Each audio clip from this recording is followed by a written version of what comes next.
अगर आपकी किसी कमी के कारण लोग आपका मजाक उड़ाते हैं तो आपको बिल्कुल चिंता करने की आवश्यकता नहीं है, क्योंकि सृष्टि ने संसार में मौजूद प्रत्येक जीव को एक अनोखी खूबी दी है जो कि किसी दूसरे के पास नहीं है।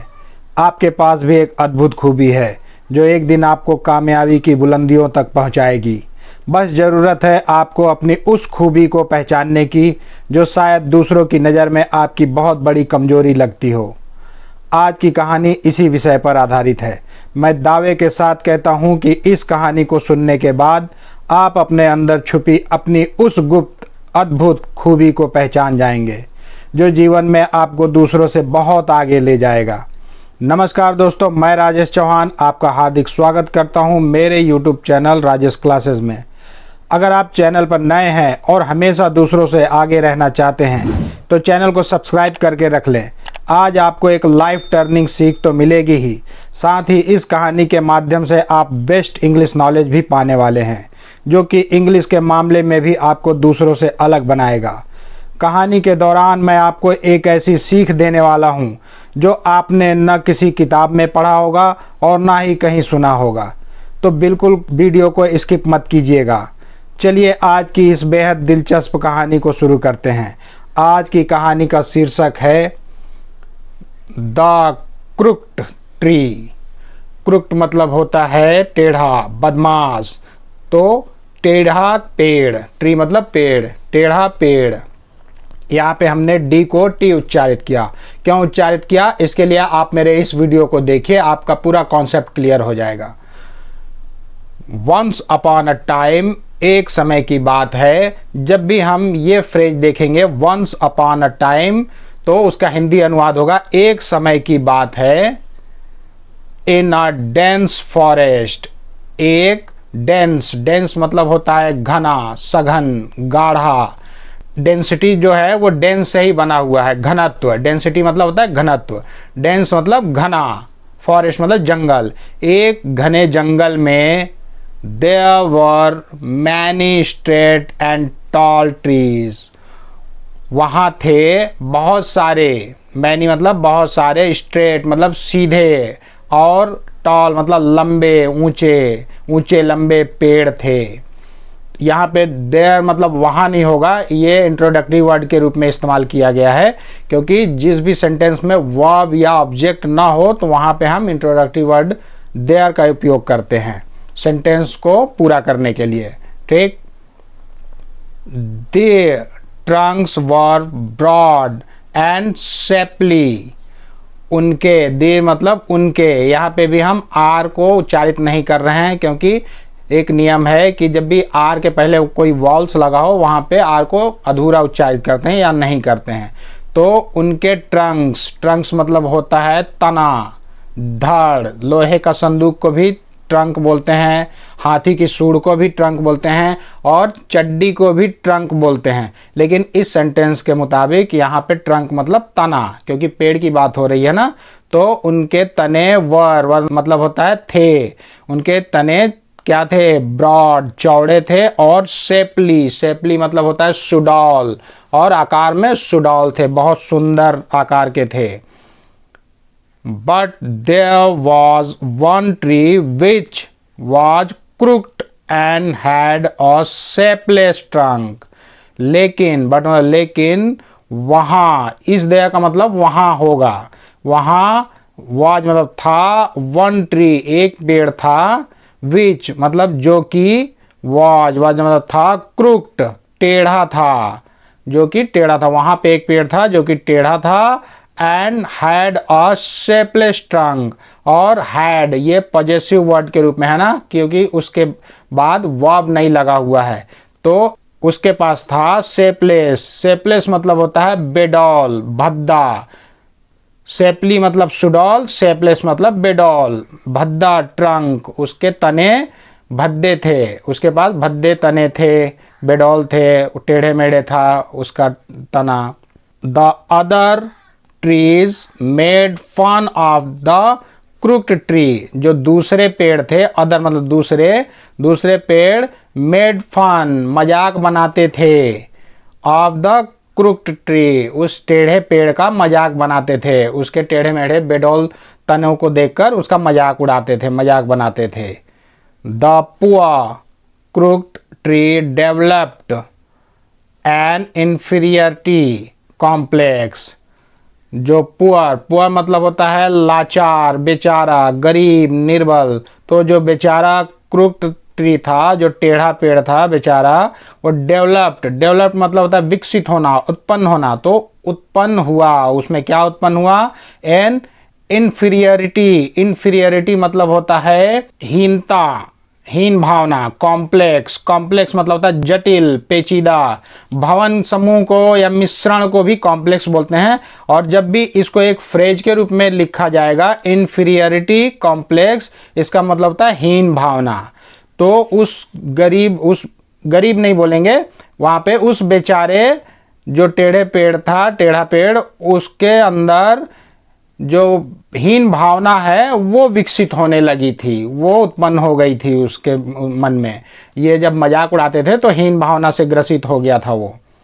ही बिकेम वेरी सैड, वह बिकेम हो गया बहुत दुखी। वेरी सैड मतलब बहुत दुखी, वह बहुत दुखी हो गया। ये पास्ट इंडेफिनिट टेंस का वाक्य है, क्योंकि यहाँ पे बिकम का सेकंड फॉर्म लगा है, वर्ब का सेकंड फॉर्म लगा है। और वर्ब का सेकंड फॉर्म पूरे टेंस में सिर्फ पास्ट इंडेफिनिट टेंस के पॉजिटिव सेंटेंस में लगता है, ये नोट कर लीजिए अपने कॉपी में। तो वह बहुत दुखी हो गया। ही थॉट, वह सोचा, थिंक का पास्ट टेंस थॉट, वह सोचा, आई एम सो अगली, मैं बहुत, सो मतलब बहुत, अगली, अगली मतलब होता है कुरूप, बदसूरत, भद्दा, मैं बहुत बदसूरत हूं।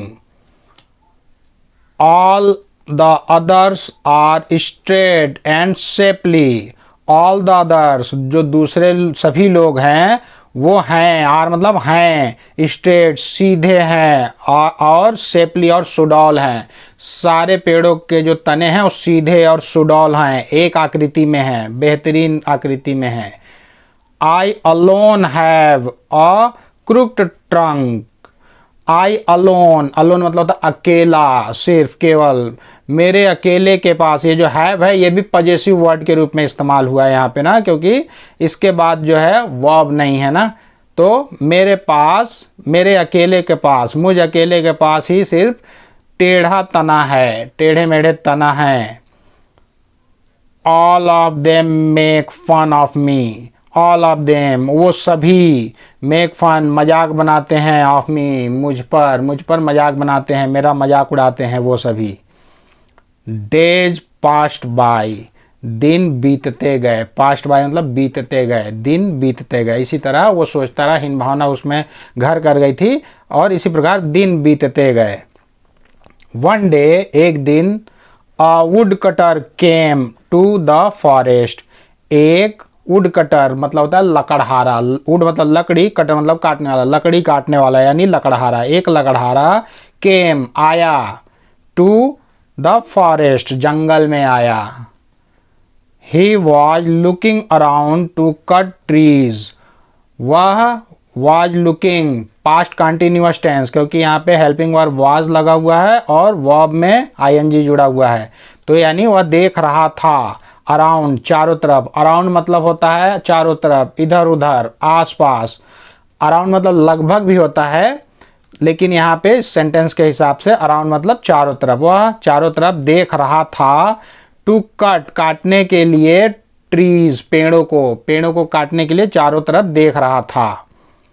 His glance fell on the straight trees, his glance, glance मतलब होता है झलक, निगाह डालना, नजर पड़ना। फेल मतलब पड़ा, फॉल मतलब पड़ना, फेल मतलब पड़ा, उसका नजर पड़ा। ऑन द स्ट्रेट ट्रीज, उन सीधे पेड़ों पर, जो सीधे सीधे पेड़ थे, जो तने उनके सीधे थे, सुडौल थे, उनके ऊपर उसकी नजर पड़ी।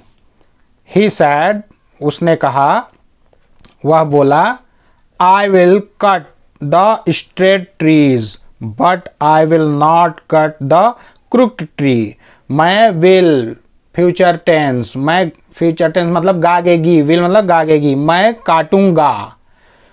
काटूंगा सीधे पेड़ों को, मैं सीधे पेड़ों को काटूंगा, लेकिन मैं विल नॉट कट, नहीं काटूंगा, द क्रुक्ड ट्री, उस टेढ़े पेड़ को नहीं काटूंगा, मैं सीधे पेड़ को काटूंगा।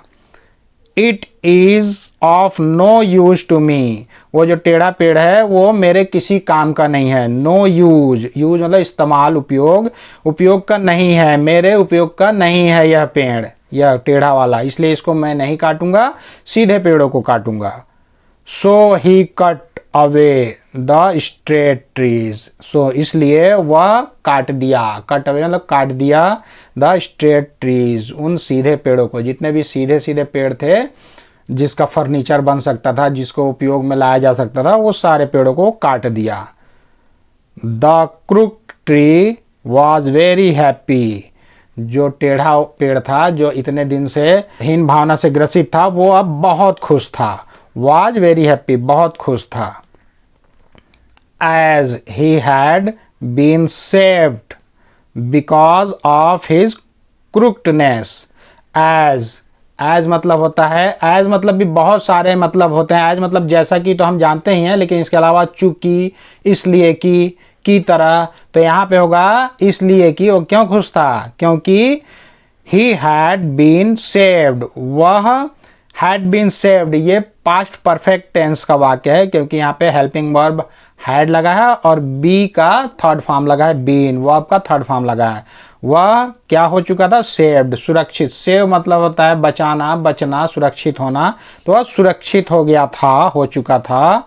बिकॉज ऑफ, बिकॉज मतलब क्योंकि होता है, लेकिन अगर बिकॉज ऑफ एक साथ लगा हो तो उसका मतलब होता है के कारण। किसके कारण, हिज क्रुक्डनेस, अपने टेढ़ेपन के कारण वह आज सुरक्षित हो चुका था, बच गया था वो, इसलिए वो बहुत खुश था। तो मोरल ऑफ द स्टोरी, इस कहानी का जो नैतिक शिक्षा है वो ये कहता है कि be happy with what you are, खुश रहो, बी हैप्पी, खुश रहो, विथ मतलब से, व्हाट यू आर, व्हाट मतलब तो क्या होता है, लेकिन व्हाट मतलब जो भी होता है, तो जो तुम हो उसी में खुश रहो, ये कहानी की नैतिकता कहती है। लेकिन मैंने आपको जैसा कि कहानी की शुरुआत में बोला था कि कुछ ऐसी सीख दूंगा जो किसी किताब में नहीं होगी, तो ये तो हो गई किताबी सीख, जो मेरे हिसाब से विश्व के उन सिर्फ 3% पूंजीपतियों द्वारा 97% जनता को गुमराह करने के लिए बनाए गए होंगे, ताकि लोग इन शिक्षाओं का पालन करते हुए बिना किसी स्वार्थ के, किसी लालसा के दिन रात काम करते रहें और वे तथा उनकी आने वाली नस्लें ऐशो आराम के जीवन को व्यतीत कर सके। ऐसे ही प्रायोजित शिक्षाओं के कारण आज स्थिति यह है कि विश्व के सिर्फ 3% आबादी के हाथों में संसार की 97% धन संपत्ति है और 97% आबादी के हिस्से सिर्फ 3% संसाधन है, जिसके लिए वो आपस में कट मर रहे हैं। मेरे हिसाब से इस कहानी में हमें ये सीख मिलती है कि सीधे लोग हमेशा काट दिए जाते हैं, ठोक दिए जाते हैं, जैसा सीधी कील को ठोक दिया जाता है, जबकि टेढ़ी कील को कुछ नहीं करते। आज के युग में सीधापन जीवन के समाप्ति की निशानी है। जैसे ईसीजी मशीन यानी इलेक्ट्रोकार्डियोग्राम में जब तक लाइन टेढ़ी मेढ़ी चलती है, मरीज जीवित रहता है, और जैसे ही लाइन सीधी हुई तो समझो जीवन समाप्त। इस वीडियो में आज के लिए बस इतना ही। यदि आज का लेसन आपके जीवन में जरा सा भी वैल्यू ऐड किया होगा तो कृपया वीडियो को लाइक करें, चैनल को सब्सक्राइब करें और बेल आइकन को प्रेस करके ऑल पर सेट कर लें, ताकि मेरे आने वाले हर वीडियो का नोटिफिकेशन सबसे पहले आपको मिल सके। तो बहुत जल्द मिलते हैं एक और मज़ेदार और ज्ञानवर्धक वीडियो के साथ। तब तक के लिए आप लोग अपना ध्यान रखें, खुश रहें, मस्त रहें, स्वस्थ रहें। नमस्कार।